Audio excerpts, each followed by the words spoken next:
ಶ್ರೀ ಗುರು ಬಸವಲಿಂಗಾಯ ನಮಃ. ಇಂದಿನ ವಚನ ಶರಣೆ ಧೂಪದ ಗೊಗ್ಗವೆಯವರ ವಚನ ಇಂತಿದೆ: ಉದ್ದವ ನೇರುವುದಕ್ಕೆ ಗದ್ದುಗೆ ಇಲ್ಲದೆ ಏಯ್ದಬಾರದು.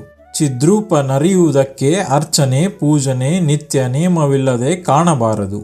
ಅದ ಸತ್ಯದಿಂದ ಮಾಡಿ ಅಸತ್ಯವ ಮರೆದಡೆ ಇದೇ ಸತ್ಯ ನಾಸ್ತಿನಾಥ. ಶರಣೆ ಮುಕ್ತಾಯಕ್ಕನವರ ವಚನಾಂಕಿತ ನಾಸ್ತಿನಾಥ. ಈ ವಚನದ ಅರ್ಥ ಇಂತಿದೆ: ಉದ್ದವ ನೇರುವುದಕ್ಕೆ ಗದ್ದುಗೆ ಇಲ್ಲದೆ ಏಯ್ದಬಾರದು. ಅಂದರೆ ಹೇಗೆ ಎತ್ತರವಾದದ್ದನ್ನು ತಲುಪಲು ಗದ್ದುಗೆ ಅಥವಾ ಏಣಿ ಬೇಕು, ಹಾಗೆ ಗುರಿಯನ್ನು ತಲುಪಲು ಸಾಧನೆ ಇಲ್ಲದೆ ಸಾಧ್ಯವಿಲ್ಲ. ಚಿದ್ರೂಪ ನರಿಯುವುದಕ್ಕೆ ಅರ್ಚನೆ ಪೂಜನೆ ನಿತ್ಯ ನೇಮವಿಲ್ಲದೆ ಕಾಣಬಾರದು. ಚಿದ್ರೂಪ ಎಂದರೆ ಪರಮ ಚೈತನ್ಯ ಅಥವಾ ದೇವರು. ಅದನ್ನು ಅರಿಯಲು ತಿಳಿಯಲು ಅರ್ಚನೆ ಪೂಜನೆ ಮತ್ತು ನಿತ್ಯ ನೇಮವಿಲ್ಲದೆ ಕಾಣಲು ಅನುಭವಿಸಲು ಸಾಧ್ಯವಿಲ್ಲ. ದಿನನಿತ್ಯ ಕಾಯಕದ ನಂತರ ಸ್ವಲ್ಪ ಸಮಯ ಲಿಂಗ ಪೂಜೆ, ಅನುಭವ ಕೇಳುವುದು, ಅರ್ಥ ಮಾಡಿಕೊಳ್ಳುವುದು, ವಚನಗಳನ್ನು ಓದುವುದು ಇವುಗಳನ್ನು ಮಾಡಿದರೆ ಆ ದಿವ್ಯ ಚೈತನ್ಯ ದೇವರನ್ನು ಅರ್ಥ ಮಾಡಿಕೊಳ್ಳಲು ಸಾಧ್ಯ. ಅದ ಸತ್ಯದಿಂದ ಮಾಡಿ ಅಸತ್ಯವ ಮರೆದಡೆ ಇದೇ ಸತ್ಯ ನಾಸ್ತಿನಾಥ.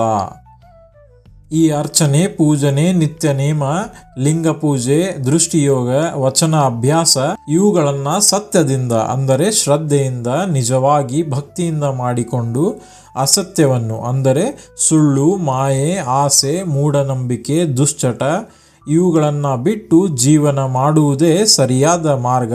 ಅದೇ ನಾಸ್ತಿನಾಥನ ಅಥವಾ ದೇವರನ್ನು ಅರಿಯಲು ಒಳ್ಳೆಯ ಮಾರ್ಗ ಎಂದು ಶರಣೆ ಧೂಪದ ಗೊಗ್ಗವೆಯವರು ಹೇಳುತ್ತಿದ್ದಾರೆ. ಈ ವಚನದ ಸಾರಾಂಶ ಇಂತಿದೆ: ಶರಣೆ ಧೂಪದ ಗೊಗ್ಗವೆಯವರು ಅನುಭಾವಿಯಾಗುವ ಆಧ್ಯಾತ್ಮಿಕ ಸಾಧನೆಯ ಅವಶ್ಯಕತೆಯನ್ನು ಒತ್ತಿ ಹೇಳುತ್ತಾರೆ. ಎತ್ತರದ ಸ್ಥಳಕ್ಕೆ ಏರಲು ಏಣಿ ಬೇಕಾದಂತೆ ಪರಮಾತ್ಮನನ್ನು ತಿಳಿಯಲು ನಿತ್ಯ ಇಷ್ಟಲಿಂಗದ ಜೊತೆ ದೃಷ್ಟಿಯೋಗ, ವಚನ ಅಭ್ಯಾಸ, ವಚನ ಅರ್ಥ ಮಾಡಿಕೊಳ್ಳುವುದು, ಪ್ರಶ್ನೆ ಮಾಡುವುದು ಅವಶ್ಯಕ.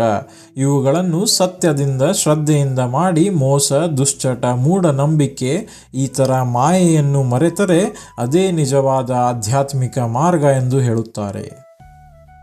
ಇಲ್ಲಿ ಒಂದು ಉದಾಹರಣೆ ನೋಡುವುದಾದರೆ, ಒಬ್ಬ ವ್ಯಕ್ತಿಯು ಎತ್ತರದ ಪರ್ವತದ ತುದಿಯನ್ನು ತಲುಪಬೇಕೆಂದು ಬಯಸುತ್ತಾನೆ. ಅವನು ಕೆಳಗೆ ನಿಂತುಕೊಂಡು ನಾನು ತುದಿಗೆ ಹೋಗಬೇಕು ಎಂದು ಮಾತ್ರ ಹೇಳುತ್ತಿದ್ದರೆ ಸಾಕೆ? ಇಲ್ಲ, ಅವನು ಒಂದೊಂದು ಹೆಜ್ಜೆ ಹಾಕಬೇಕು, ಸರಿಯಾದ ಮಾರ್ಗದಲ್ಲಿ ಏರುವ ಸಾಧನಗಳನ್ನು ಬಳಸಬೇಕು, ನಿಯಮಿತವಾಗಿ ಮುಂದುವರಿಯಬೇಕು. ಹಾಗೆಯೇ ದೇವರನ್ನು ಅನುಭವಿಸಲು ಕೇವಲ ಆಸೆ ಪಡುವುದು ಸಾಲದು. ಪ್ರತಿದಿನ ಲಿಂಗ ಪೂಜೆ ಮಾಡಬೇಕು, ವಚನಗಳನ್ನು ಓದಬೇಕು, ವಚನಗಳಂತೆ ಜೀವನವನ್ನು ನಡೆಸುವ ಪ್ರಯತ್ನವನ್ನು ಮಾಡಬೇಕು, ಗುರುವಿನ ಉಪದೇಶವನ್ನು ಪಾಲಿಸಬೇಕು, ಧ್ಯಾನ ಮಾಡಬೇಕು. ಈ ನಿತ್ಯ ನೇಮಗಳನ್ನು ಶ್ರದ್ಧೆಯಿಂದ ಸತ್ಯದಿಂದ ಮಾಡಿದರೆ ಕ್ರಮೇಣ ಮಾಯೆಯ ಪರದೆ ಹರಿದು ಪರಮಾತ್ಮನ ಸಾಕ್ಷಾತ್ಕಾರವಾಗುತ್ತದೆ. ಸಾಧನೆ ಇಲ್ಲದ ಸಾಕ್ಷಾತ್ಕಾರ ಎಂಬುದು ಕನಸು ಮಾತ್ರ. ಈ ಶರಣೆ ಧೂಪದ ಗೊಗ್ಗವೆಯವರ ವಚನವನ್ನು ಇನ್ನೊಮ್ಮೆ ನೋಡೋಣ. ಉದ್ದವ ನೇರುವುದಕ್ಕೆ ಗದ್ದುಗೆ ಇಲ್ಲದೆ ಏಯ್ದಬಾರದು. ಚಿದ್ರೂಪ ನರಿಯುವುದಕ್ಕೆ ಅರ್ಚನೆ ಪೂಜನೆ ನಿತ್ಯ ನೇಮವಿಲ್ಲದೆ ಕಾಣಬಾರದು. ಅದ ಸತ್ಯದಿಂದ ಮಾಡಿ ಅಸತ್ಯವ ಮರೆದಡೆ ಇದೇ ಸತ್ಯ ನಾಸ್ತಿನಾಥ.